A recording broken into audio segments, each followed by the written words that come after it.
ആനയെ കണ്ട ആനയെ ഇഷ്ടപ്പെട്ട ആനയടി അപ്പു നമ്മുടെ നാട്ടിൽ എത്തിയിരിക്കുകയാണ്.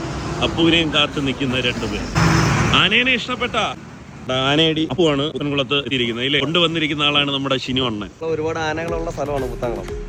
അപ്പൊ അവിടെ അന്നത്തെ ദിവസം നമ്മുടെ മയ്യനാട് പൂരം നടക്കുന്നതിന്റെ പേരിൽ ആനകളെ കിട്ടാൻ പാട് സായിണനായിട്ട് ബന്ധപ്പെട്ട്, പിന്നെ നമ്മുടെ സജീണനായിട്ട് ബന്ധപ്പെട്ട് സജീണൻ ത്രൂ ആണ് നമുക്ക് മുന്നേ സജീണന്റെ നമ്മളെ പുത്തൻകുളത്ത് ആനയായിരുന്നു ഇത്. പുത്തൻകുളത്ത് നിന്ന് അവിടെ നിന്നാണ് പിന്നെ ആനയടി അമ്പലത്തിലേക്ക് പോയത്. എത്ര വലിയ ആനകൾ വന്നു കഴിഞ്ഞാലും തിടം പേറ്റുന്ന ആന ആനയടി അപ്പു. ആനയടി അപ്പൂനും നമ്മുടെ പുത്തൻകുളം വിക്രമിനും ഇവിടം തൊട്ട് അങ്ങോട്ട് അമ്പൻ സ്വീകരണമാണ്. ഓടി പിടിക്കാനായിട്ട് നമ്മുടെ ടീം ഇവിടെ സെറ്റാണ്. ഫുൾ ഓണല്ലേ? ഓൺ.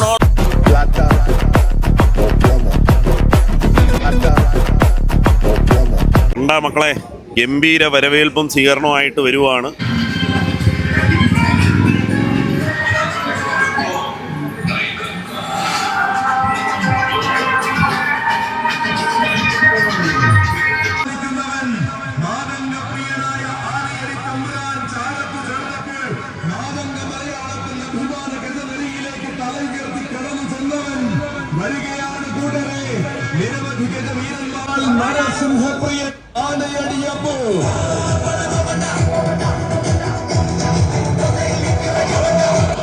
നമ്മുടെ ശൈലേഷ് ഏട്ടനാണ് ഗജ വിവരണം നടത്തിയിരിക്കുന്നത് ആനയടി അപ്പൂൻ്റെ.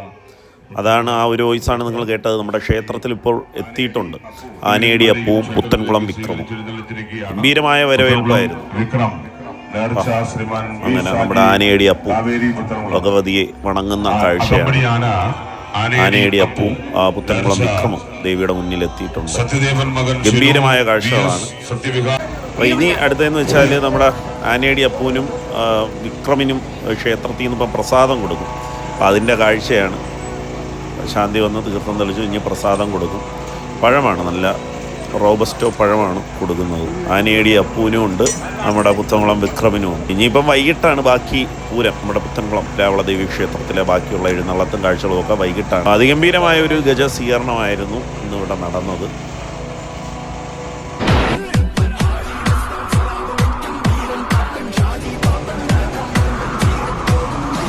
പിള്ളേരൊക്കെ ആനയുടെ മണ്ടേ ഹാപ്പി ആയിട്ടിരിക്കുവാണ്. കണ്ടില്ലേ, രണ്ടുപേരും ഇങ്ങനെ ഇരിക്കുവാണ്. ഒരാൾ ഡാൻസ് കളിക്കുന്നുണ്ടോ? അതാണ് നമ്മുടെ പുത്തൻകുളം ഉത്സവം. എല്ലാവരും ഫുൾ വൈബിലാണ്. കൊച്ചു പിള്ളേരോട്ട് വലിയൊരു. അടുത്തൊരു വീഡിയോ ആയിട്ട് കാണാം. It's me Sukesh Sumaran signing off. Tata.